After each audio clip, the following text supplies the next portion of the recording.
Before I call the Honourable Member for Groom, I remind the House that it is the Honourable Member's first speech, and I ask that the House extend to him the usual courtesies.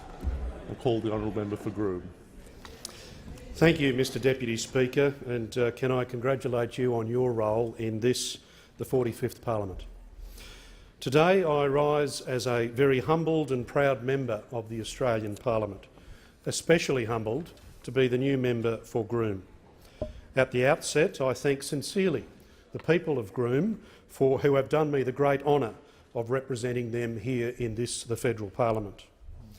Our electorate is 5,500 square kilometres on the eastern Darling Downs in southern Queensland and based on the city of Toowoomba, the second largest inland city in Australia, second only to this, our national capital, Canberra. Groom is made up of other towns and villages such as Cambodia, Pittsworth, Brookstead, Mount Tyson, Bowenville, John Darien, Oakey, Quinalogue, Bungie and Highfields, just to mention a few. Our economy is based on agribusiness, health services, education, resources, construction and, above all else, small business. Research, development and innovation are features of our region, both within industry, the University of Southern Queensland and the Department of Agriculture, all greatly assisted by a significant CSIRO presence. Our cluster of world-class boarding schools serve southern Queensland and northern New South Wales, which together with the South West Queensland TAFE, the university and excellent private and state schools means that we have magnificent education facilities and teachers, including my wife Anita, on the Darling Downs. I, along with many others, am a fortunate beneficiary of a Darling Downs education, starting school at the John Darien State School and finishing at my beloved Downlands College before commencing my first degree at our own university. Now, we're among the most productive agricultural regions in the nation, featuring grain, cotton, horticulture, intensive livestock and food processing facilities. We sit at the northern headwaters of the Murray-Darling system, and Toowoomba is the home of the Royal Agricultural Society of Queensland, the National Centre for Engineering and Agriculture, and we remain the agricultural innovation hub for Australia. Our region houses the Oakey Army Aviation Base and the Borneo Barracks Army Base at Kabala, and like the rest of the nation, we regularly commemorate our region's proud but sobering history of military bravery. Mr Speaker, I am very proud of the fact that Groom enjoys an economic growth rate and employment levels that are the envy of much of the rest of our nation. Surveys confirm that we are amongst the most philanthropic regions in the country. Our sporting heritage is strong, from a regional rugby league international Duncan Thompson to members of our Australian women's rugby 7 side who won gold in Rio just last month. Our cultural icons extend from Steel Rudd to Geoffrey Rush, the John Darien Woolshed to the Empire Theatre, Downsteam, Cobb & Co Museum and our annual Carnival Flowers, which will start this coming weekend. We have much to offer the nation's economy, with the $1.6 billion second range crossing now finally under construction, $500 million Grand Central retail development, $50 million inner-city bypass, $100 million Warrego highway upgrades with more to come, inland rail developments and our burgeoning new international airport, the first greenfield public airport built in Australia in 50 years, which took just 18 months to be operational, all totally privately funded and developed by the Wagner family. From the arrival of Allan Cunningham in the early 1800s, the large pastoral runs established by the Leslie brothers and other pioneers, to selectors, farmers, graziers and small business people and cultures from across the world that followed them, from Defiance Milling, established by the forebears, the member for Fairfax, KR Darling Downs Small Goods, Southern Cross Windmills, to Wise Frozen Foods, Wagner's, FK Gardner and Sons, Russell Mineral Equipment, our whole resource sector, Eastern Well and Heritage Bank, Toowoomba and the Darling Downs, has always been about opportunity and enterprise. Above all, we recognise the history and the position of the traditional owners in our part of the world, including the Jarrawa and Gayawal peoples, and Indigenous warriors at the time of the arrival of the Europeans, such as Multugra of the Jagera people, Mr Deputy Speaker, who led his people in the Battle of One Tree Hill near Toowoomba exactly 143 years ago today. Like any other region, though, we have our challenges. Support for some of our troubled youth, mental health sufferers, others in need, and the scourge of drugs is coordinated by the likes of Toowoomba Clubhouse, Sunrise Way, and the traditional agencies such as Endeavour and Lifeline, amongst many others. But there is always more to do, and I am committed to supporting this vital work in our community. We have those who are pleading, for example, for access to medicinal cannabis. We are working through NDIS implementation preparations, and many of our community continue to recover from both flood and drought. The continued economic pressures on small business, the lifeblood of our economy and our community, are ever present. The Oki community is working through the challenge of unintentional water contamination from firefighting foams previously used at the Army Aviation Base, and I'm working with them to obtain answers and clarity for their future with the Defence Minister's office just as soon as possible. Now, Mr Deputy Speaker, I say to the consultants, the scientists, the bureaucrats who research on this and other impacts in our region, time is of the essence. And please understand, my constituents are not simply receptors, as they are referred to in various reports. They are people whose concerns we must respect. Now, our future is exciting. The government is considering the feasibility study into a recycled water project from Brisbane to the Darling Downs for sustainable irrigation purposes.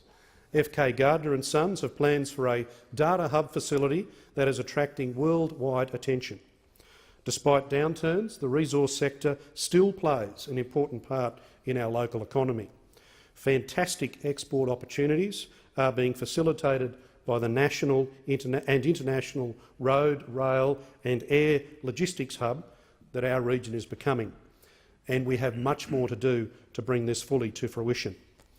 We must complete the task of world-class telecommunications infrastructure in our regional area, and I am focused on pushing ahead to complete and then sustain that system as a priority.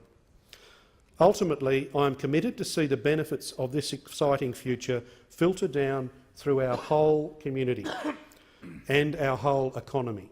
Entrepreneurs, small business, families and job seekers right across the region. It is often said, Mr Deputy Speaker, that we are shaped and influenced by community leaders around us, and I would like to mention just a few from Groom. My predecessor, the Honourable Ian Macfarlane, in his maiden speech to this House 18 years ago, spoke of government needing to engender industry growth and community spirit, to be a public participant in a constructive way, and the communities need to recognise their government not as necessarily the fixer of all things, but as an entity to facilitate, to assist and to lead. On his election as our Mayor in 2012, His Worship Paul Antonio, here in the chamber today, declared that the Toowoomba region was open for business. And I know he revels in the fact that we are a family-friendly city and a refugee welcome zone. But as he says, the freedom that we have as a nation wasn't gained for free, and that all of us, whether we have been here for generations or just newly arrived, need to recognise that sacrifice of our forebears and our diggers. Now, our community is well serviced by many faith and business leaders. My own Bishop, Robert McGuckin, and other faith leaders in our Christian tradition, Professor Shah Jahan Khan and others from our Islamic community, the multi-faith activities of the Venerables and Mr Hanif at the Pure Land Learning College, Chancellor John Dornbush and Vice-Chancellor Professor Jan Thomas from USQ, Chairman Shane Charles from the Toowoomba and Surat Basin Economic Development Organisation here in the gallery today, the Chambers of Commerce right across our region, our emergency services leaders, and my great friend and Indigenous elder, Uncle Darby Macarthur. Mr Deputy Speaker, it is Uncle Darby who is often quoted in our community when we meet to discuss incarceration levels and other challenges in the Indigenous community as having confidence in full reconciliation. To quote him, "We must continue to work to achieve it, in the knowledge that if we can't, our black babies and our white babies will." The current electorate of Groom was created, Mr Deputy Speaker, following a redistribution in the 1980s. At the time, my father, the Honourable John McVeigh, was the federal member.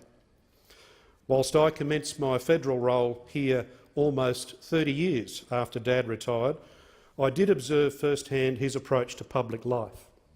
A passionate connection with the electorate, a reliance on common sense as the ultimate guide, a keenness to engage in robust debate in the true coalition tradition, but above all else, an overwhelming respect for all engaged in the argument. Now, Dad is one of the fittest people of his age that I know, but at present he is recovering, and recovering well, from a recent illness. Mr Deputy Speaker, last week he was unfortunately advised by his doctors not to travel for many weeks. He tells me today on the phone that he is heartbroken that he can't be here today, Mr Deputy Speaker, and so am I. I will ask other members here in the House to say good day to him when he visits the House later in the year, but please be warned, he is of the very firm view that there is no Parliament House anywhere near as good as the old one down the road here in which he served. Mr Deputy Speaker, I should also put on record that I appreciate Dad's assistance in the campaign, but I remain concerned that he spent more time working on the campaign of his own local member, Trevor Evans, the very distinguished new member for Brisbane. Mr Deputy Speaker, I come to this House as an LNP member from Queensland, a party that combines the heritage of the great Liberal and National parties in our state. Yeah. And I am so proud to sit in the Liberal Party room in this coalition government as a regional member. Yeah. In my limited political experience to date, in the Toowoomba Regional Council, the Queensland State Parliament as a State Cabinet Minister and now in the Federal Parliament, I've learnt just a few things. It's not about we as individuals in these chambers. It's about our constituents and about our electorates. All of us come and go, but the people in the regions that we serve are the constant.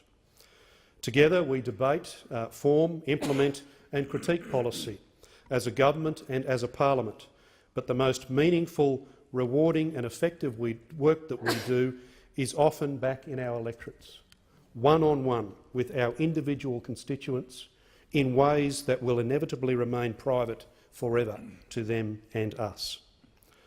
A thick skin and pragmatism are prerequisites. A view to the long-term future, regardless of daily debates and contemporary scrutiny, is necessary, and we should recognise that the role of the media is essential in the imperfect world of communication. Above all else, a respect for the office, despite our political differences, to those who may hold that office, be it leadership or individual representatives, is essential for our democratic system to work. Mr Deputy Speaker, in terms of my own studies and 20-year career in agribusiness prior to politics, from tractor driving to abattoir floor work to postgraduate study and international trade missions, I learnt clearly that as Australians we must focus on the entire value chain in which our producers, processors, logisticians and marketers exist. Ultimately, each member of the chain needs to share in the benefits of commerce if we are to successfully compete with the world and develop our own communities. This is a strong view and a message that I bring to this parliament, Mr Deputy Speaker, and I believe it applies to our entire economy. Before I move to close, Mr Deputy Speaker, I would like to express my sincere appreciation and admiration for my campaign manager, Cynthia Hardy, and her husband, Ben, here in the chamber this afternoon. Other supporters with them in the gallery today include John and Roseanne Munns, and a little birdie has told me they happen to be celebrating their 35th wedding anniversary. I thank our party president, Gary Spence, and regional vice president, Cameron O'Neill, both boys from Toowoomba like me, and many other campaign workers and supporters, including Peter Wilson, Jim Curtis, John Eckersall, Deirdre Council, and a lady that I have known since I was a child, Mrs Joan Anderson, or as I know her, just Auntie Joan. I also acknowledge Senator Barry O'Sullivan, who resides in our city of Toowoomba, and my former state colleagues, whose electorates overlap with Groom, Trevor Watts, Deb Frecklington, Pat Weir, and especially David Janetsky, who has replaced me in the seat of Toowoomba South and, Mr Deputy Speaker, will do a sterling job. I'm fortunate to have many lifelong friends who have supported me in my political pursuits, including Paul Dashwood and John Martlew here today in the gallery. And I acknowledge my new electorate office team, Megan Brown, Chris Laslight and Ray Copeland. Thank you so much for your understanding and patience as we all settle into our new roles. Now, few of us can achieve anything without mates and mentors in life, and I take this opportunity to mention some from my life to whom I am so grateful. Ted and Maureen Timperley, youth group leaders from Highfields. The late Dr Peter White from the Queensland Department of Primary Industries. Peter Kenny, one of my teachers at St Joseph's. Phil Jancy from Toowoomba. Professor Ray Collins from the University of Queensland. Greg Windsor from Fibre King, a private manufacturing business that I've been involved with for over 20 years. My mayor and great mate, Paul Antonio, and my wife's late uncle, Bishop Michael Putney from Townsville, one of the most ecumenical and compassionate people this country will ever know. As a fourth-generation Darling Downs resident, I often reflect on the pioneering efforts of my great-grandparents, Patrick and Hester McVeigh, and how their descendants have now spread right across this nation, aided no doubt by the fact that they had 13 children to start with. My maternal grandparents, James and Margaret Mara, were leading citizens of Clifton on the southern Darling Downs, with my grandfather James its longest-serving Shire chairman. My parents, Mary McVeigh, here today, and Tom McVeigh, together with my parents-in-law, Sel, also here today, and the late Kevin Phillips, have provided Anita and I with a wonderful example of community service, a genuine concern for others, strong family values and the importance of family farming and small business enterprise in regional Australia. I am greatly supported by my siblings Margaret, Tom, Michael and Peter, whose families and successful careers in the arts, education, law, engineering and finance inspire me no end. Mr Deputy Speaker, as I've said, I am humbled and proud to be selected as the new member for Groom in this place, but my most important role in life is as a father and husband. Our children, Megan, Kevin, Bridget, Annabelle, Marita and Tessa, and Bridget's partner, Alec Noble, are all here in the gallery today. I say to them through you, Mr Deputy Speaker, that Mum and I are so privileged to be surrounded by such creativity, gentleness, leadership, determination, resilience and love. It is the future of you and your generation that first drew me into public life, and it has motivated me ever since, from those original kindy committees right through to this place. The law, commerce, education, arts and health sciences futures that you have embarked upon, with our support and immense pride, I trust will sustain us into our old age, or at least I hope they do. Mr Speaker, above all else, I come into this House with the support and patience of someone who has already been a conscript to public life, as we so often say, rather than as a volunteer, as we all are that sit here in this chamber. My wife, Anita. Our love sustains me through all of this. She is my rock and my best friend. Mr Deputy Speaker, in conclusion, I applaud those who work their guts out as business founders, employees, business owners who succeed in their businesses and their jobs such that they can then contribute in turn to their communities. Now, I often regret that such Australians and their families can be seen by some as privileged and that their success is seen by some as being unfair, when that's exactly the enterprise, the self-reliance and the community support that we need to encourage in our country, in line with the liberal ideals of enterprise and social justice. It is, as our Prime Minister and Treasurer have stated, the moral challenge of our time to bring the national budget back into order for the sake of future generations. And, Mr Speaker, that is as true in Groom as it is anywhere in our nation. The ongoing challenge of limited resources and competing interests, I believe, is best addressed by small government that backs rather than regulates individual enterprise and freedom. We must appreciate the very broad range of concerns and aspirations across the generations and worldviews that make up our nation, especially those who feel disenfranchised. But at the same time, we must guard against extremism in any guise. Ongoing reform and change is difficult for any community, Mr Deputy Speaker, but it is up to we representatives here and our state and local colleagues right across the nation to listen to our communities, to represent our communities and lead the change necessary for our nation's future. Mr Deputy Speaker, on behalf of the people of Groom, whom I represent here in the Federal Parliament, I dedicate myself to that task. Thank you.